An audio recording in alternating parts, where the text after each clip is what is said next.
As you can see, I'm a professor in the College of Nursing here, and I direct the acute care pediatric nurse practitioner program. Other than that, I have no conflict of interest to report.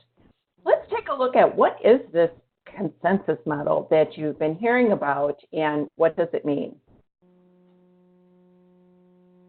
Think back. Now, some of us are a little bit older than the rest of us.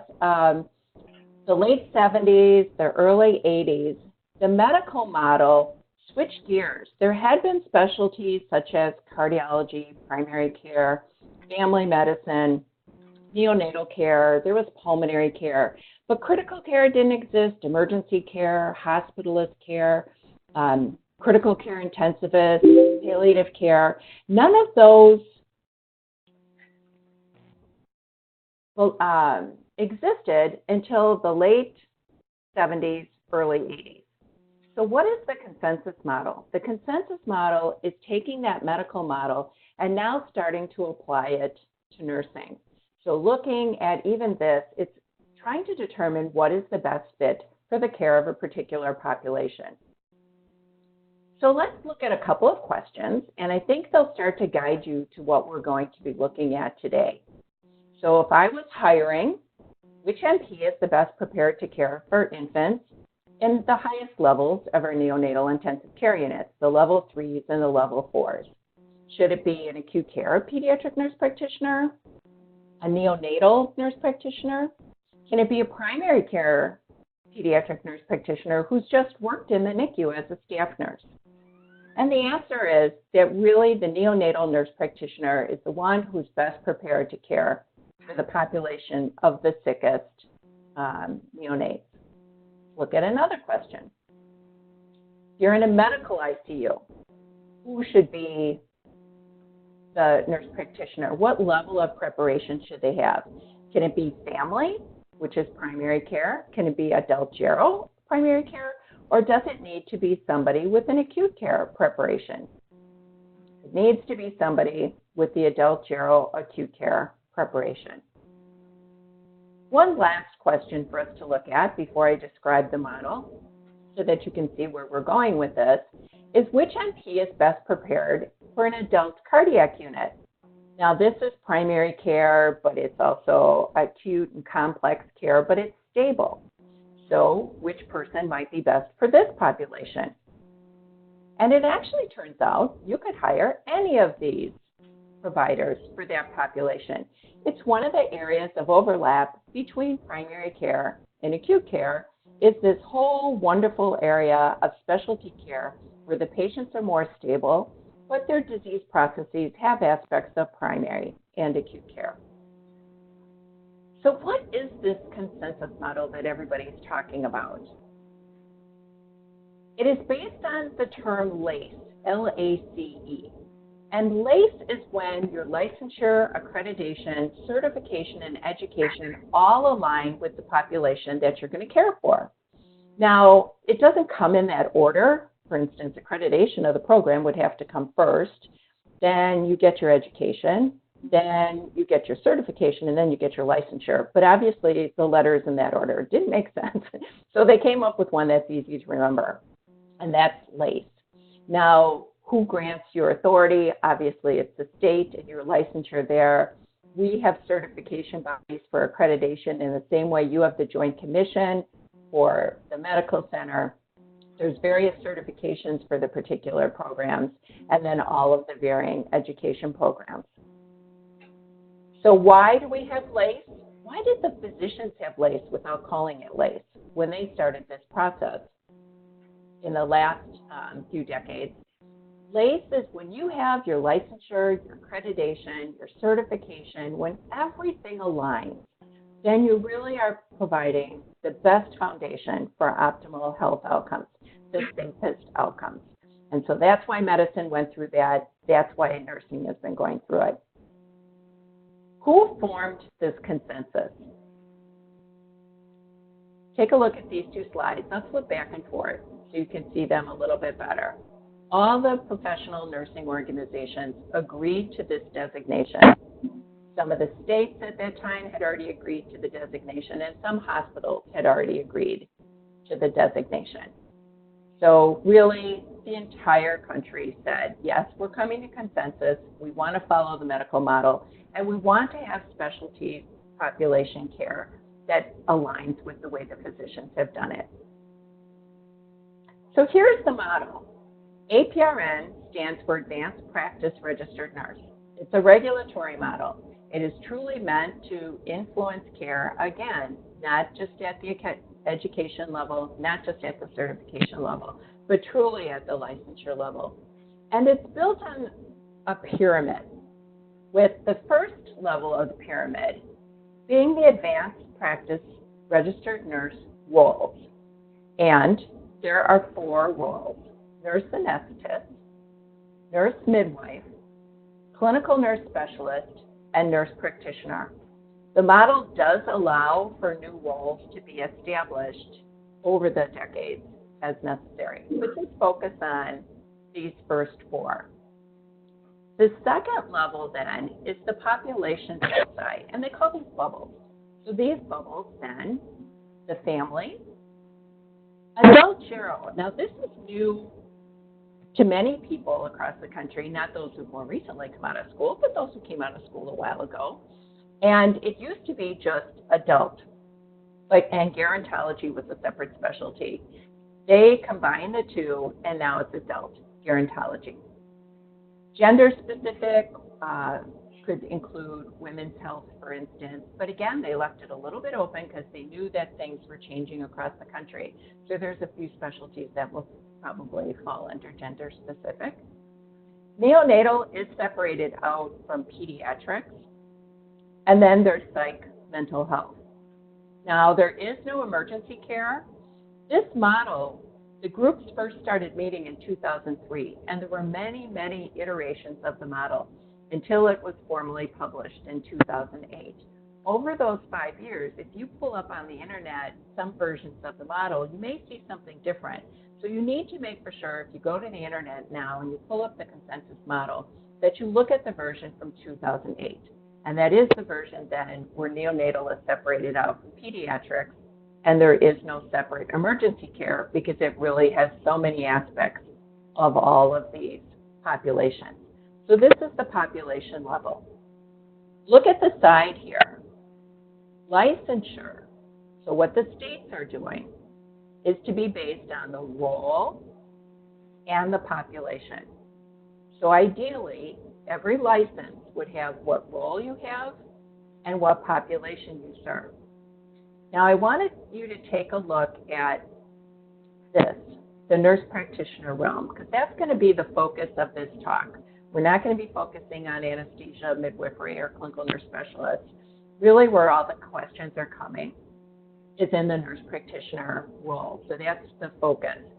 The nurse practitioner role was divided for pediatrics and adult gerontology to be primary care or acute care. So it's not family isn't primary care or acute care, gender specific isn't primary acute care, psych mental health is not primary acute care, just adult gero and pediatrics. So that's, these two are further divided. They did the 2 circles here. They could have done like 2 circles here and 2 circles here, but they didn't design it that way.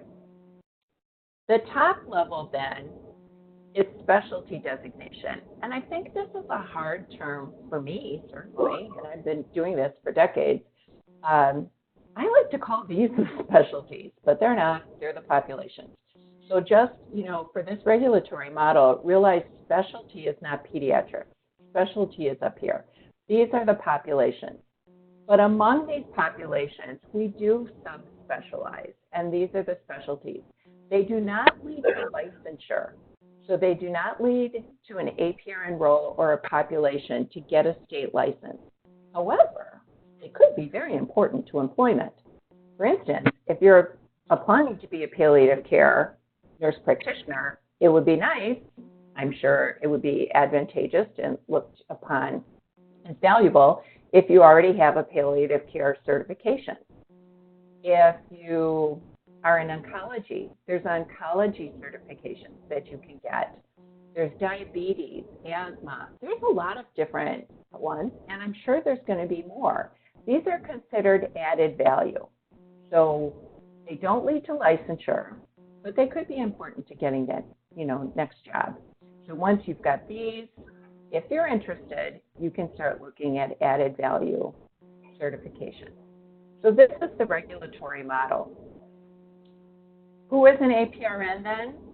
You had to have graduated in one of those 4 roles, one of those populations.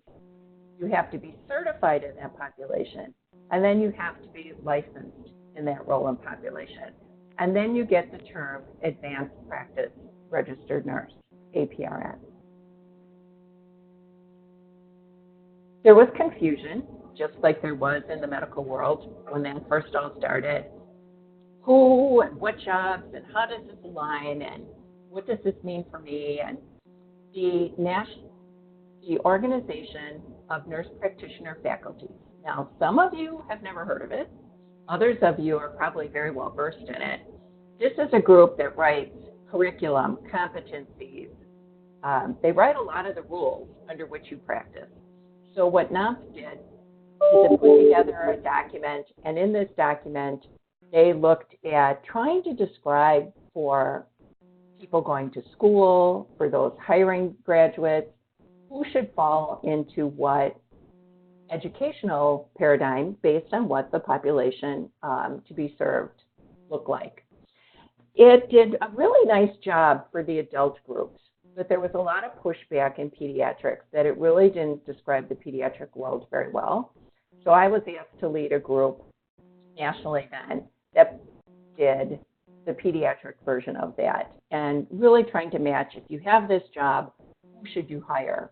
Now, we have the list here of the 7 people who are actually the authors on the document, but it was vested with a group that was over 40 nationwide that had family nurse practitioners and physicians and nurse practitioners and educators and such, really trying to come to some kind of consensus of how do you apply the consensus model.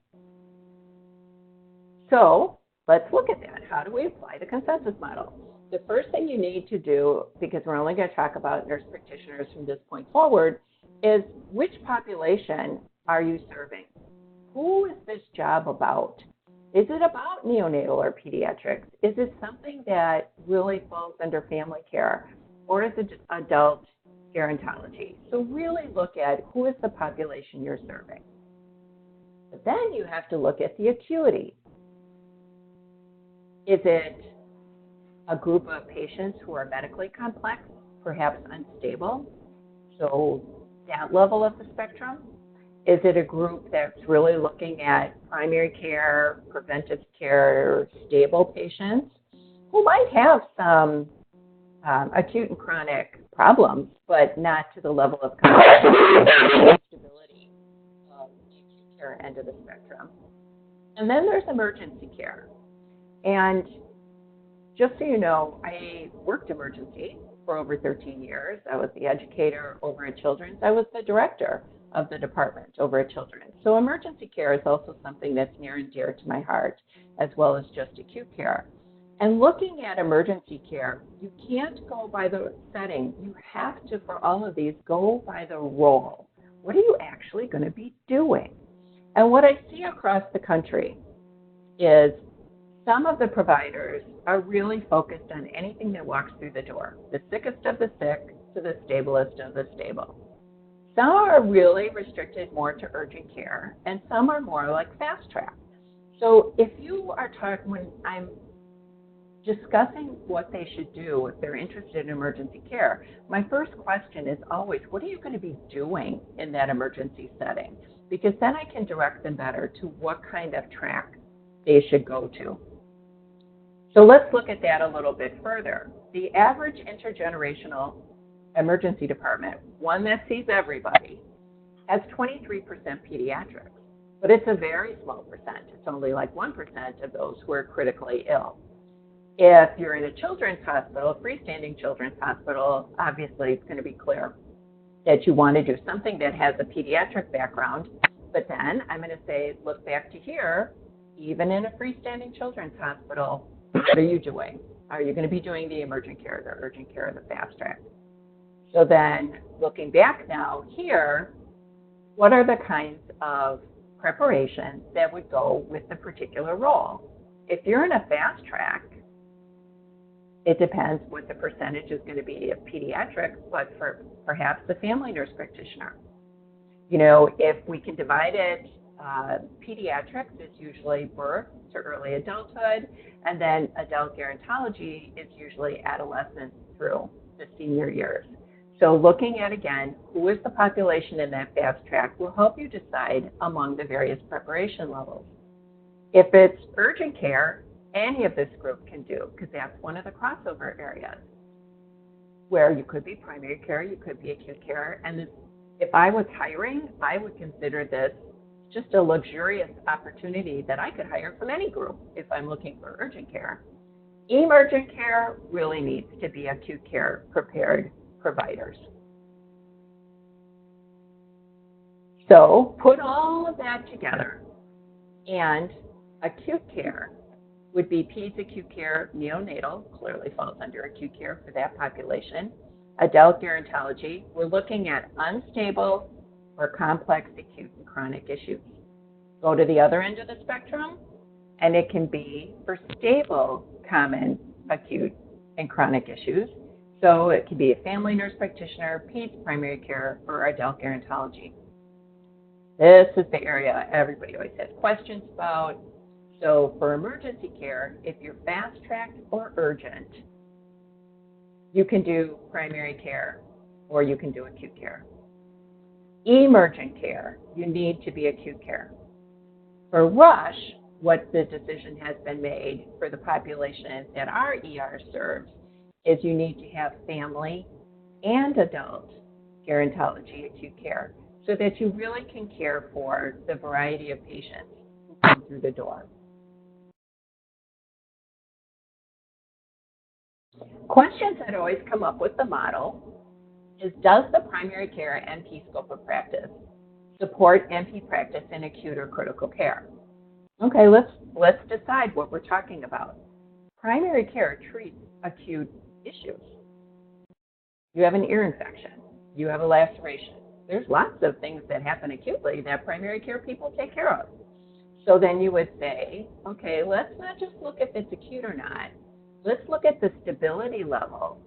And if it's moving, are there critical care patients, for instance? Is it at the upper end of the spectrum? So then I would say primary care could not care for patients at the critical care end of the spectrum. And critical care people should not be caring for patients at the primary care end of the spectrum. But there's this whole wonderful area that a lot of us just really love, and that's at specialty care, where the patients may have very complex issues, but they're stable. Sometimes they'll have acute exacerbations, but they're still stable. Or they may be moving towards less stability. And in this particular area, it's where often you can hire multiple different groups or backgrounds for the providers. But to answer this question clearly, primary care cannot care for this end of the spectrum. And if I had flipped this question, critical care cannot care for patients at that end of the spectrum. Preventive care, there's so much care that we all give, that every single person in this institution gives. Now, what about lifespan services? We work at Rush. It's an amazing place, and we have amazing resources. For us, this isn't as big an issue as for institutions such as freestanding children's hospitals.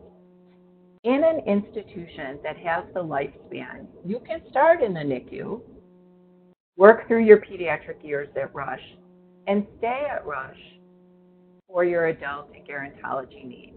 So we really have the lifespan. We can consult with each other. We really can take care of any patient here at Rush. Other hospitals, like I said, like a freestanding children's hospital, doesn't have the resources for the older age groups. So what do we do if we're hiring and This is a population such as perhaps sickle cell or cystic fibrosis, muscular dystrophy. It's a group asthma where they start in pediatrics, but at some point they need to transition to adulthood. So we can have teams that have a blend of providers. We can have teams that consult and help make that transition to the adult services. But the one thing you all have to remember is, regardless of the nurse practitioner's scope of practice, the physicians and surgeons are all certified as generalists before they're certified as specialists. So no matter what, you really have people, members of your interprofessional team, who can care for the entire age range of the population. But an added special, unique, whatever term you like, that we have at Rush is we're intergenerational, we cover the lifespan. And so, for instance, I'll give you an example. When I was in the PICU as a nurse practitioner, I had a 54-year-old gentleman who was coming back for cardiac surgery, but it was all related to a pediatric cardiac defect that he had first treated as an infant. The adult CV team wasn't going to take care of him. It was going to be the ped CV team who was going to take care of him. Which unit should he go to? It was determined that his problems would all be best cared for in the PICU, not the surgical ICU. In the PICU, your surgeons, again, your physicians, they all have generalist certifications before they move to their specialty. But then the question was, what about us? But when you look at all of the scope of practice statements, it says who's best prepared to care for that patient. And it'll also be based on age and those with unique needs. Now, this particular patient had a unique need. He needed to be cared for by people who understood his cardiac defect and the postoperative care. However, his unique need was he was a multiple pack a day smoker. And I didn't have a clue, neither did my attending, what to do when somebody's on multiple vasogenic infusions and you need to have some kind of nicotine patch. So what did we do? We called a consult from the adult side of the hospital. They came over and told us what to do, and they helped manage the care for just that piece of it. So in an intergenerational hospital, you don't have to have all the various populations totally covered by providers, as long as you have access to consults to help you with the management of those particular unique needs. This is a little bit more difficult to accomplish, again, in like freestanding children's hospitals. What else did the consensus model do? Well, for one thing, it protected the term APRN. You could only be called an APRN if you actually had all those things I already described, that you were educated, you were certified, and you were licensed. The term is only able to be used for those groups. They also came up with the official terms for the other roles. So the nurse midwife is certified nurse midwife CNM, CRNA for the certified registered nurse anesthetist, CMP for the certified nurse practitioner, and CNS for the clinical nurse specialist. Now, it's kind of interesting. They didn't make that one CCNS, which would have been certified clinical nurse specialist. That would have gone along with the other naming protocols, but they didn't. So it's just CNS. Now, there are other providers in the room, likely right now, or who will listen to this. And so, for instance, for PAs, you know that your organization is recommending that we call you PAs, not physician assistants. Just like we're pretty much called NPs, not nurse practitioners. MDs aren't medical doctors, they're MDs. DOs aren't doctors of osteopathy, they're DOs. So we're really all moving to more of that two-letter nomenclature. Other terms that have gone back and forth are we advanced practice clinicians. Vanderbilt started that term, and there was a lot of disagreement with the term. Yes, it was great to come up with a standardized term, but I have it crossed out because at the national meeting, the discussion is we're not clinicians, we're professionals, we're much higher level than that. And so that term has really fallen out of acceptance. Advanced practice providers, advanced practice professionals, organizations go back and forth which one they like better. Rush has chosen advanced practice providers, APP, and that's where we all fall here at Rush. And then advanced practice directors are more and more common across the country. Team leads are more and more common across the country. And what you would really, really appreciate is that more and more often now, the advanced practice provider is moving to the C-suite, where you have, your chiefs of medicine, your chief nursing, and we're looking at now chief advanced practice providers. So it's really exciting to watch the evolution of this whole process. Some of the things for you to really, that I think are important for me to mention is none of you, PA, nurse practitioner, nurse midwife, whoever you are not a junior attending. You are not a fellow. You are not like a resident. Stand tall. You are who you are. It's really belittling to another group to have them compared to us, and it's for us. We don't want to be compared to somebody else either. We know what we bring to the table. So really stand tall, say who you are, and be proud of it. You are not a mid-level provider or physician extender, and I have to apologize. This term actually came from pediatrics. I can't believe I have to say that. The Academy of Pediatrics came out with a statement years back in the early 2000s supporting nurse practitioners and PAs as valuable members of the interprofessional team, and they were the first ones to call us mid-level providers. So we were labeled that way, and it just exploded, and that was the term used forever. And when you read the document, it was not meant, in any kind of disrespectful way. It's just in there.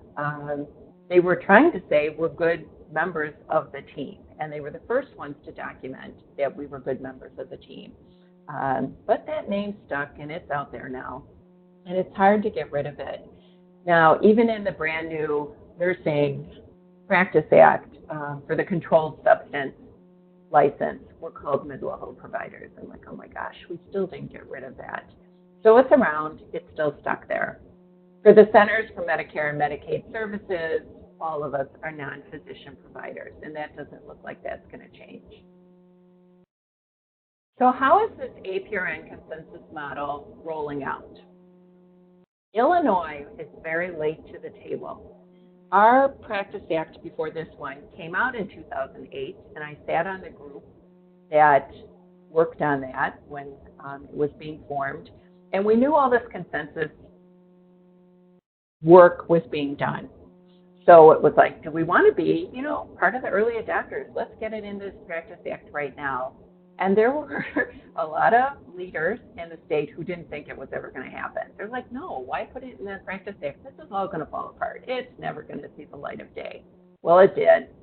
And it took us to getting to our next Practice Act before we started implementing some of the things. But so some states like Texas already had this thing before the consensus model was officially signed off on. In their 2003 Practice Act, it's all already listed. So looking at state by state by state, what the National Council of State Boards of Nursing does is they keep track of which parts of the model are being implemented in a given state. Now your first question would be like, well, what do you mean? You can only implement parts of the model? Yes. People and states are implementing only parts of the model. The reason being, when you open a Practice Act, beware. And this is for any Practice Act. It could be pharmacy, it could be medicine, it could be nursing. There will always be lobbyists trying to change things and try to keep you from advancing things. So people don't open up Practice Acts in the states without careful consideration and often try to just wait until the act sunset and then move forward with new acts. And then there's a political climate in each state. So you always have to look at what is the pushback on any given advancement. And so you have to fight your priorities. What are the ones we're looking at? And if you look at here, Illinois, we only get like 14 to 20 points. This is as of April 2019. we only get 14 to 20 points. So we're only between 50 and 71% there. And that's just as of April. So let's look at what are the things we're really trying hard. So as the states open up their practice acts, what is the big push? The first thing is title protection. That you're called an advanced practice nurse and that you get the title protection for CNS, nurse practitioner, nurse midwife, CRNA. Why is that a big deal? We still have several states that do not recognize clinical nurse specialists. So don't make it a given that something you were born and raised with in your professional life is across the country. It's not yet. So title protection is the number one thing they're trying to get into all 50 states and territories. The second, and the reason I have it highlighted, is that it takes certification to get that title. Not every state requires certification to get that title. And having my students, I've had them all over the country and outside our mainland. I have them in Hawaii. I have them in Alaska. Last year I had them in Guam. So as we look at each state, I can tell you there are several states where my students do not have to be certified. I tell them, please, please, please get certified, because someday that will change, and you're not going to want to go back and take a test later. Take it now.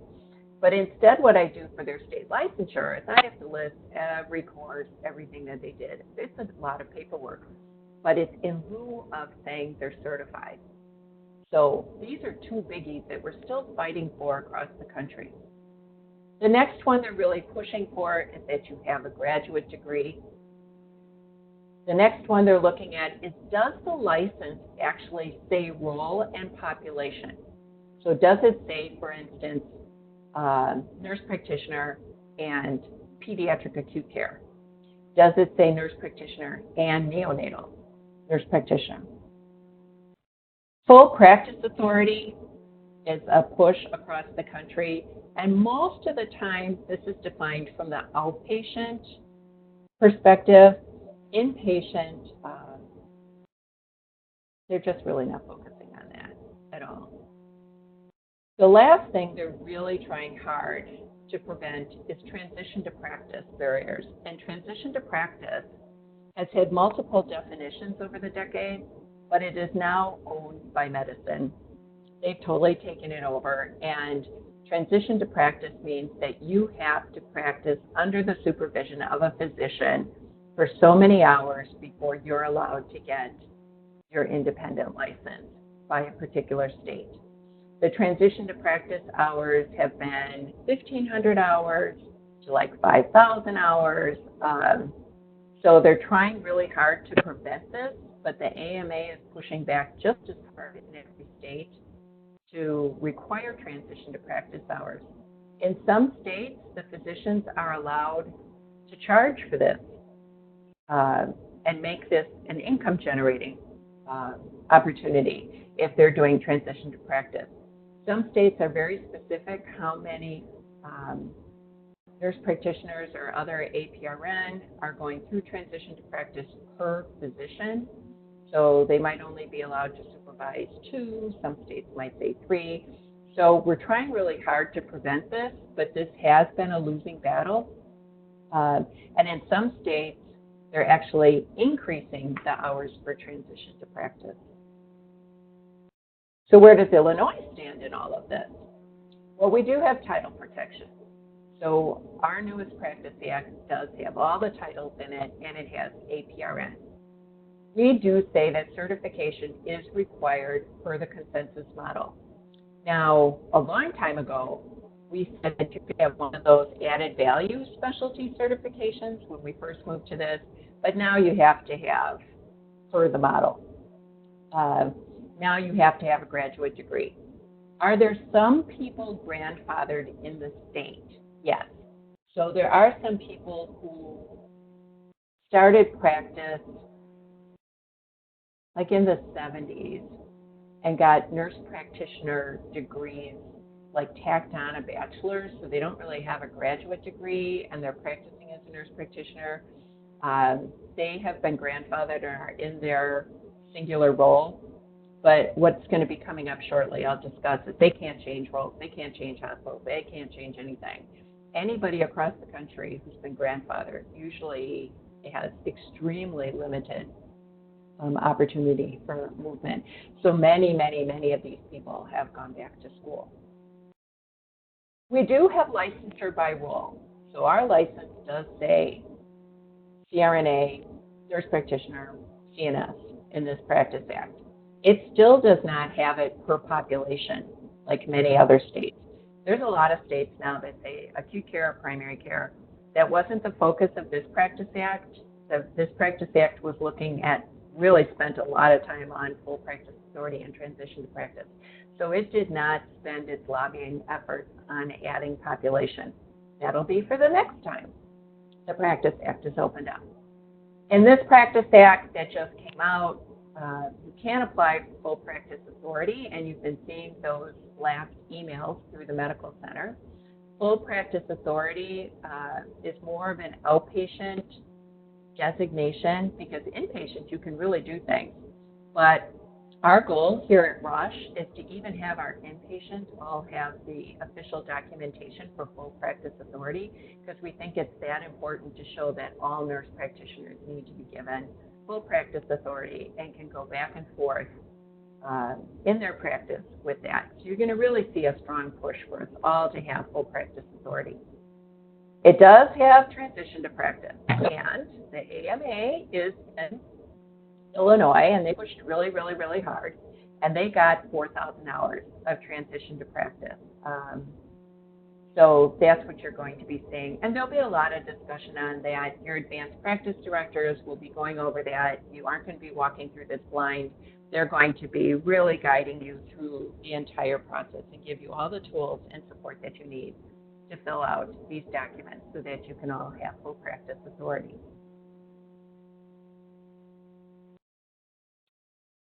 Where does Rush stand in a lot of this? Well, we were early adopters. We saw this push. As soon as the medical paradigm was shifting, the leaders, nursing and medicine leaders at Rush decided, you know what, this is coming and we want to be part of it and we actually want to be leaders in it. So it was in 1994 that Rush received over $1 million grant, HRSA grant, to create adult and pediatric acute care programs. We were part of writing the definitions for what that is, certainly the curriculum, certification bodies, writing the exams, writing the national competencies. So you should feel very proud that you're at an organization that was really a leader of this. However, the part we weren't a leader in was hiring aligned with the model. We were a little bit behind there. Like I said, there's some organizations that have been doing this already since 2003.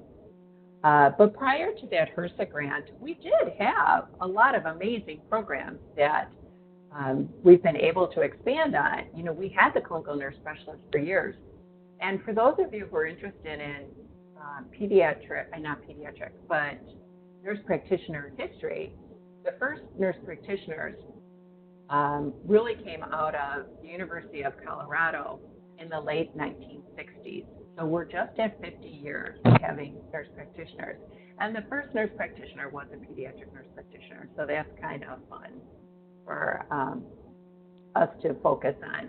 But Rush had Pete's Primary Care. We already had a rigorous and vigorous neonatal program. Our family program was strong. And we didn't have adult care. We had gerontology care in those days. However, after the grant, we did build adult acute care. We did the peds acute care. Following that, in the years to come, we added adult primary care. And then the most recent changes were when adult care and gerontology care were combined into adult gerontology. And so we made that move, and we're also leaders in that. So for those of you who are in the room and those of you who are listening to this, the elephant in the room is, oh my gosh, my education and certification don't match the model. Am I going to lose my job? Do I have to go back to school? Well, I want you to take a deep breath. Yes, Rush, it's very important for Rush to align with the model. We totally understand and we respect that if you align with the model, you are providing your patients and families with a very high level foundation of care that will lead to quality outcomes. But, and this is a huge but, underline, bold, put in parentheses, italics, you guys are already doing an amazing job. So aligning with the model is not this hidden secondary agenda to reduce the size of our workforce or to get rid of people. So what you need to trust is that your chief nursing officer, your advanced practice directors, your team lead, that everybody is really trying to work on a process to align with the model, but definitely save the valuable workforce resource that we have. So might you go back to school? Perhaps you won't go back to school, but you will do so in a very supportive environment. Will you lose your job? No, the goal is not for you to lose your job. So just know that you're already doing an amazing job. People want you to continue doing amazing jobs, but they also want to work towards aligning with the model. So take a deep breath. However, let's talk about if you change. The whole country is moving to this model, as you saw. You saw the map. The city of Chicago, I would say, is a little bit behind the rest of the country. So what happens if you want to transfer to another service in rush in the hospital and you don't align with the model? I can't tell you 100% for sure if you do that next week. You might or might not be offered the position. However, I can tell you in the future, you would not be offered the position. I just can't tell you exactly what time or date that would apply. But at some point, there will be a cutoff and there'll be a decision that you have to match the model to be able to apply for the position. But let's look at the rest of the Chicago area and definitely outside the Chicago area. I will not make that promise to you at all in Chicago. My students are acute care. I have sometimes 50% of my class are primary care nurse practitioners coming back for acute care. And sometimes they were hired with the written rule that they had to get accepted into an acute care program and complete it. Some hospitals who last year didn't require acute care this year are. Some are growing their own, so they want to keep their own people, so they're paying for some of their staff to go to school and get degrees that align with the model. But you also might find a position still in the city of Chicago where you don't have to align for the model. Just know every single day, more and more places are aligning with the model. Outside the city of Chicago, it's very much the same thing. Some states, there is absolutely no way. I'll give you an example. Texas, I told you, in 2003, they already went to the model. So when nurse practitioners without acute care degrees move to the state and they want a job where, like, they're in TVICU or the PICU, they won't get the job. They won't even get it offered to them until they already have the degree. And they might have already been a nurse practitioner in CV for 10 years in another state. So just realize it's state by state. There's still some variability, but everybody is really trying to move towards the model. So I can't promise you if you would get a job or not if you weren't aligned. So let's go back to our question now that you've seen the model. So which NP is best prepared to care for adults who rotates from ICU to clinic?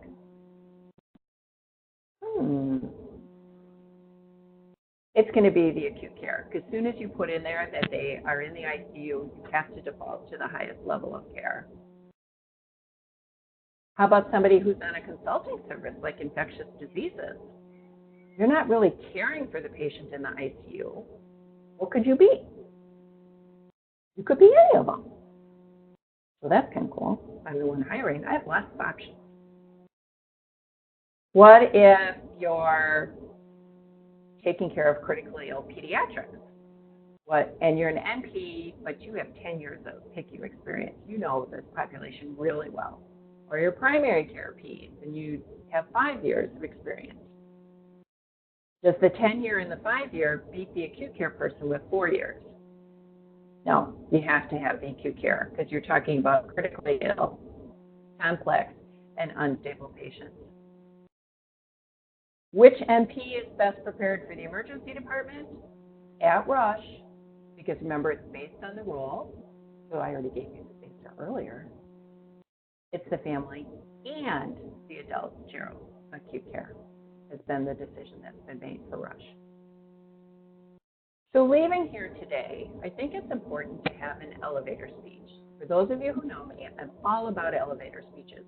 So as soon as you leave here and somebody says, what was that grand rounds about? Or you watched it, now you need to tell people about our grand rounds. What we really need you to be able to say is that our families already get the best. We want to make sure they keep getting the best, and we are going to assure in the future that education, certification, and licensure of our advanced practice providers align with the populations they serve according to national guidelines.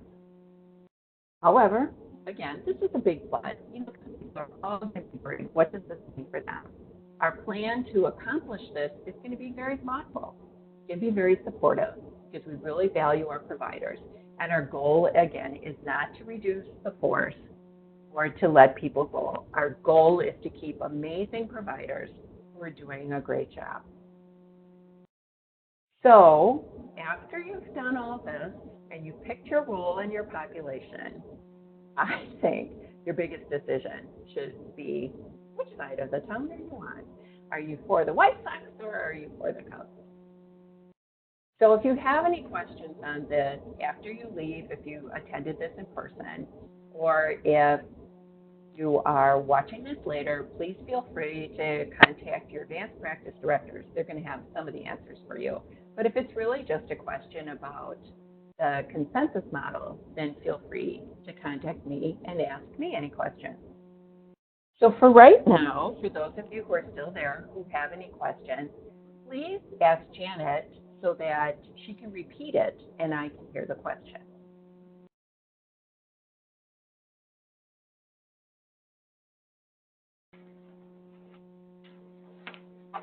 Hold on 1 second.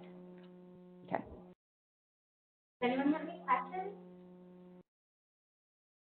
No? Sure? Okay, looks like no questions. Okay. Well, thank you all for attending today. And for those of you who listened, I appreciate you signing on. And then for the rest of you who are listening to this at a later date, thank you. Bye. Thank you very much. Thanks, everybody.